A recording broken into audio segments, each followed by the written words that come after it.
Seorang wanita hanya berjemur sebentar bersama pria lain, dan langsung dicekik sampai oleh pacarnya karena suhu global memanas 100 derajat. Manusia yang terkena sinar matahari akan bermutasi menjadi monster.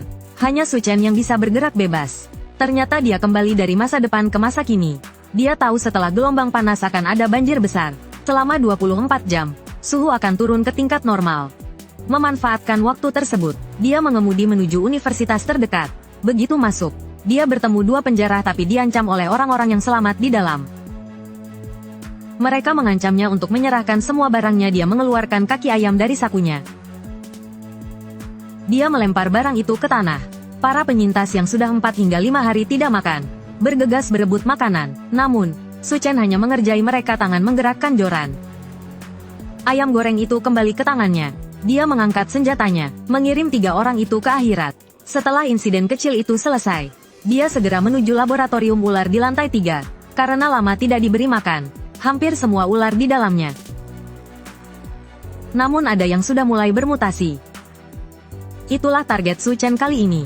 Di kehidupan sebelumnya, setelah banjir besar terjadi, ular raja itu berevolusi, menjadi makhluk mirip naga raksasa. Jika dia bisa menjadikannya peliharaan sebelum itu, ular itu akan menjadi bantuan besar di masa depan. Namun, saat dia mendekat, dia mendengar suara perkelahian di luar pintu. Dia melihat seorang wanita bertarung melawan penyintas bersenjata. Meskipun wanita itu bertarung dengan tangan kosong, gerakannya sangat gesit. Dalam waktu kurang dari 10 detik, dia mengalahkan para penyintas. Su Chen tidak berani lengah. Dia mendekat diam-diam dari belakang, dan menodongkan pistol ke kepala wanita itu, lalu mengikatnya di kursi dengan erat. Setelah diinterogasi, diketahui, wanita itu adalah kapten pasukan khusus. Dia sebelumnya ditempatkan di titik penyelamatan. Namun, mereka diserang oleh gelombang monster. Dia harus memindahkan warga sipil ke tempat aman. Namun mereka kekurangan tenaga. Dia menduga ada tahanan yang melarikan diri ke sekolah ini. Dia masuk untuk menyelamatkan sandera. Dia meminta bantuan Su Chen. Su Chen tidak memiliki hati yang terlalu baik. Namun, ketika kapten mengatakan bahwa para tahanan telah menjarah banyak barang, dia langsung mengubah sikapnya. Menyelamatkan rakyat adalah tanggung jawab saya. Dari tas punggung 40 cm, dia mengeluarkan senapan sniper sepanjang lebih dari 1 meter. Di salah satu ruang kelas di sekolah itu, para tahanan sudah menyiapkan perangkap untuk menjebak pasukan khusus. Namun, ketika pintu dibuka, yang masuk hanya Su Chen seorang diri. Dia hanya mengacungkan tangan kanannya, seperti memegang pistol ke arah mereka. Jangan bergerak. Para tahanan yang tersisa tertegun di tempat. Apa ini trik sulap? Hanya satu tahanan yang menyadari. Ada penembak jitu di luar. Dia memerintahkan agar tirai ditutup. Di atap gedung sebelah, kapten wanita sedang membidik dengan senapan sniper. Kehilangan pandangan membuatnya panik. Dia segera berlari menuju gedung sebelah, berdoa agar Su Chen selamat. Namun, ketika dia masuk ke ruang kelas, dia melihat para tahanan terkapar di lantai. Adapun barang-barang yang ditimbun di sana, semuanya sudah dimasukkan ke dalam ruang penyimpanan Su Chen. Kemudian, mereka membebaskan semua sandera. Tak disangka, salah satu sandera adalah Xiao Feng, seorang kenalan lama. Melihat luka di pinggangnya, Su Chen mengeluarkan kotak obat antibiotik dari tasnya. Infeksi bisa menyebabkan mutasi. Di tengah bencana, obat adalah barang yang paling langka. Tentu saja, Su Chen bukan tiba-tiba menjadi baik hati. Dia menganggap memberikan obat sebagai investasi. Sebelum pergi, dia mengingatkan mereka untuk pindah ke tempat yang lebih tinggi. Suhu ekstrim mempercepat pencairan gletser. Air laut akan segera menenggelamkan sekolah ini. Namun, seorang siswa tiba-tiba memotong perkataannya. Kenapa kami harus percaya padamu? Kurasa kau hanya ingin kami pergi, agar bisa mengambil semua barang di sekolah ini sendiri. Apakah di dalam tasmu ada makanan? Seharusnya kau membaginya dengan kami semua. Sambil berkata begitu, dia mencoba merebutnya. Su Chen tidak peduli padanya. Setelah berpamitan dengan Xiao Feng, dia meninggalkan sekolah. Namun, baru saja dia keluar dari gerbang sekolah, dia melihat seorang siswi yang melarikan diri dari atas gedung. Siswi itu diculik oleh pria dengan kawat gigi besi. Pria itu ternyata melihat Su Chen mengambil barang-barang. Serahkan semua barangmu. Kalau kau menyerahkannya, aku akan melepaskan gadis ini. Melihat Su Chen tidak bergerak, pria berkawat gigi itu mengetuk kontainer di belakang kren. Di dalamnya terdapat puluhan makhluk Huanmei. Makhluk-makhluk itu menyerang gadis tersebut hingga tercabik-cabik. Namun pria berkawat gigi yang berdiri dekat mereka tidak terluka sama sekali. Kau lihat, ini adalah teknologi yang dikembangkan oleh basis evolusi kami. Aku tidak akan diserang oleh monster. Su Chen hanya tersenyum. Kau memakan abu hasil pembakaran tubuh Huan Mei. Agar mereka menganggapmu sebagai salah satu dari mereka.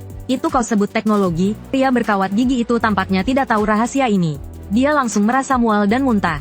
Pada saat yang sama, Huan Mei yang selesai melahap gadis itu, mulai menyerang Su Chen. Namun, setelah menelan inti kristal Huan Mei, dia sudah bukan manusia biasa lagi. Dia mengeluarkan dua pedang dari ruang penyimpanannya. Bayangannya menghilang seperti hantu. Cahaya pedang melintas beberapa kali. Semua Huan Mei terpotong menjadi serpihan. Pria berkawat gigi yang baru saja muntah, masih tidak menyadari apa yang terjadi. Su Chen menggunakan kemampuan teleportasi ruangannya, dan tiba di belakang pria tersebut dengan kedua tangannya. Su Chen memegang kepala pria berkawat gigi. Lalu menarik kepala beserta tulang punggungnya keluar. Suara pertempuran itu menarik perhatian kapten wanita keluar. Dia terkejut dan tercengang melihatnya. Su Chen melirik mereka sejenak lalu pergi begitu saja. Dia mengambil jalan memutar kembali ke laboratorium sekolah. Kali ini dia membawa seember besar air. Karena di kehidupan sebelumnya, ular raja berevolusi setelah banjir besar. Air mungkin adalah pemicu mutasi. Begitu ular raja masuk ke dalam air, tubuhnya mulai berubah secara kasat mata.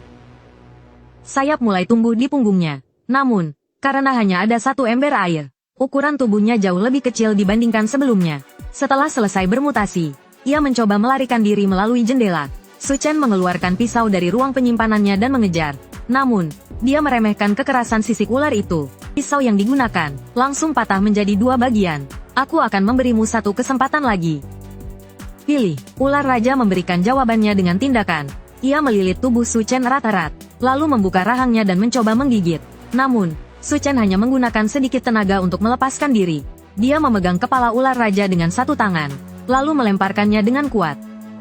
Aku dengar sistem saraf ular sangat kuat. Bahkan setelah kepalanya dipotong, mereka masih bisa menggigit. Kalau begini bagaimana? Dia merobek tubuh ular itu menjadi dua bagian.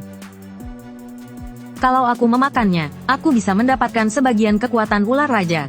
Dia bersembunyi di gedung kosong untuk mulai memakan ular itu. Banjir besar telah datang. Kemampuan yang ia peroleh akan berguna. Selain tumbuh sisik kecil di permukaan kulitnya, dia juga mendapatkan kemampuan bernapas di bawah air. Kecepatan berenangnya jauh melebihi manusia biasa. Namun, kemampuan ini lebih bersifat pendukung, dan akan segera kehilangan fungsinya. Abu vulkanik menutupi langit. Saat itu, monster akan menjadi lebih kuat. Setelah banjir besar, beberapa kekuatan besar muncul di Sangdu, seperti Ratu Ular Raja di utara, dan suku pemakan manusia di selatan, serta si penghancur tengkorak di timur. Kini, si penghancur tengkorak dan ular raja sudah dikalahkan olehnya. Tersisa 3 pilihan. Ratu mayat yang misterius, atau dia memutuskan untuk menghadapi Raja Tikus di Universitas Teknologi.